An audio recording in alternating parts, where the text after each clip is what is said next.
మడిసన్నా కాసింత కళా కోసం ఉండాలయ్యా. ఇంకొక విషయం ఏంటంటే పరువు నష్టం అంట, రేపు నష్టం అంట. ఏం రేపు చేస్తాం అమ్ముకునేది మాకు, మేమేం రేపు చేస్తాం? 2వ క్లాస్ చదువుతున్న కుర్రాడి మీద రేప్ కేసు పెడతావా? 2వ క్లాస్ మీద యూస్లెస్ ఫెలో. చిచి. సిగ్గు శరం లేకుండా మాట్లాడి ఎంత నీచంగా నీ పరువు నువ్వే తీసుకున్నావు.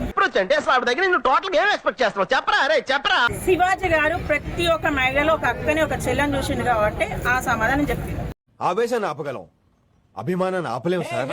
అసలు నువ్వు B6 లో గానీ, TV9 లో గానీ, సాక్షి టీవీలో గానీ ఇవన్నీ చేసినప్పుడు ఎట్లున్నావు నువ్వు? అంటే డబ్బులు రాగానే కళ్ళు నెత్తికెక్తా. నువ్వు దిగుచ్చాను అనుకుంటున్నావా? నువ్వు శివాజీ హీరో అయినప్పుడు ఏ మూలలో వన్యవు నువ్వు?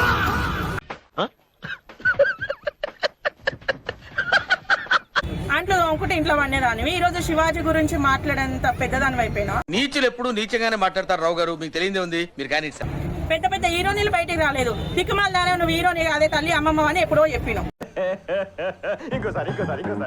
పెద్ద పెద్ద హీరోనీలు బయటికి రాలేదు. దిక్కుమాల దానే నువ్వు హీరోని అదే తల్లి అమ్మమ్మ అని ఎప్పుడో చెప్పినావు.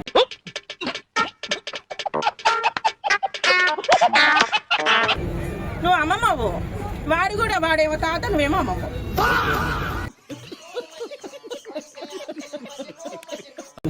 వాని పేరు కూడా నాకు సరిగ్గా ఏం పేరు? వాని పేరు శర్మ, మురళీ శర్మ. వాని మురళి మొత్తం అలా కొడుతుంటే. ప్లీజ్ నన్ను వదిలేసి, కావాలంటే నా జేబులో 6 రూపాయలు ఉన్నాయి, తీసుకో. ఇక్కడ చెప్పు తీసుకొని కొట్టాలి, ఎందుకంటే వాడు తాత ఇది అమ్మమ్మ కాబట్టి ఇద్దరు లవ్ చేసుకున్నాం అనుకునే. అరే నీ అబ్బా. ఆమె కేసు పెట్టినప్పుడు తీసుకున్నారు, నేను పెట్టినప్పుడు కూడా తీసుకోవాలి. ఎందుకు నేను పెట్టినా అంటే ఆమె పెట్టడం వల్ల నా పిల్లలు ఖరాబ్ అవుతుంది. మా 42 మంది మీద పెట్టింది కదా, 42 మంది కాదు 4 లక్షల మంది తీసుకొచ్చి పెట్టిన అనుకో, ఏ సందులో పోయి వంతదో ఆన్సీ. నా మీద ఇలాంటి స్కీములు పెట్టకండి రా. అసలే సుఖ సంసారం లేనండి, సుఖంగా బతకనివ్వండి రా. ఒక డైలాగ్ కొట్టింది, తాళి కట్టి నేను ఆ మొగటి తప్ప అందరూ నా కన్నులు తమ్ముళ్ళు అన్నది. అంటే అది మరి అన్నలకి తమ్ములకు నువ్వు మొత్తం ఇప్పు చూపిస్తే ఊపుకుంటారా?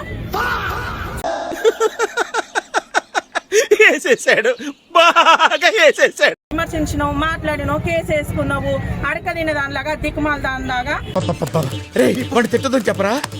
ఎవడి మీఠా గారు, మీరు ఆ బూతులు పంచకు ఆపండి. నీచంగా పరువు నష్టము, ఆస్తి నష్టము, ఆ నష్టం ఈ నష్టం అని అడక తిన్నీకి. మీ కష్టం పగవాడికి కూడా రాకూడదు గురుగారు.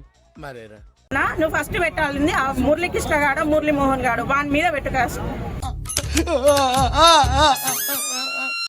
వాని మీద పెట్టి కేసు. ఎందుకంటే వాడు హైలైట్ చేసిండు, ఇదంతా ఇష్యూ చేయడానికి కారణము వాడు.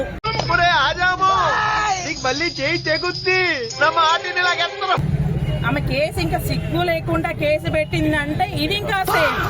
నీచులు ఎప్పుడు నీచంగానే మాట్లాడతారు రావు గారు, మీకు తెలియదే ఉంది. మీరు కానీ ప్రతి ఒక్కరికి హక్కు ఉంది అంటున్నావు, ఆడవాళ్ళకి స్వేచ్ఛ అంటున్నావు. ఏడా ఉంది నీ స్వేచ్ఛ? బట్టలు ఇప్పుకునే దాంట్లో నీకు స్వేచ్ఛ ఉంది. నీ బట్టలలో స్వేచ్ఛ అడిగినావు, నీ మొగన్ ముందర వేసుకో, అడిగితే నీ చెప్పు తీసుకొని కొట్టుకోవడం. ఇది మాత్రం నెగిటివ్ అట్రాక్ట్ చేస్తుంది. దీన్ని ముట్టుకుంటే మసి, పట్టుకుంటే నాశనం. నీ మొగన్ ముందర వేసుకో, మొత్తం ఇప్పుకొని తిరుగు, మాకు అవసరమే లేదు. వ్యక్తిత్వాలు మార్చుకుంటారా అంటే అబ్బే మేము మారం ఇలాగే ఉంటామంటే ఎవరికి నష్టం?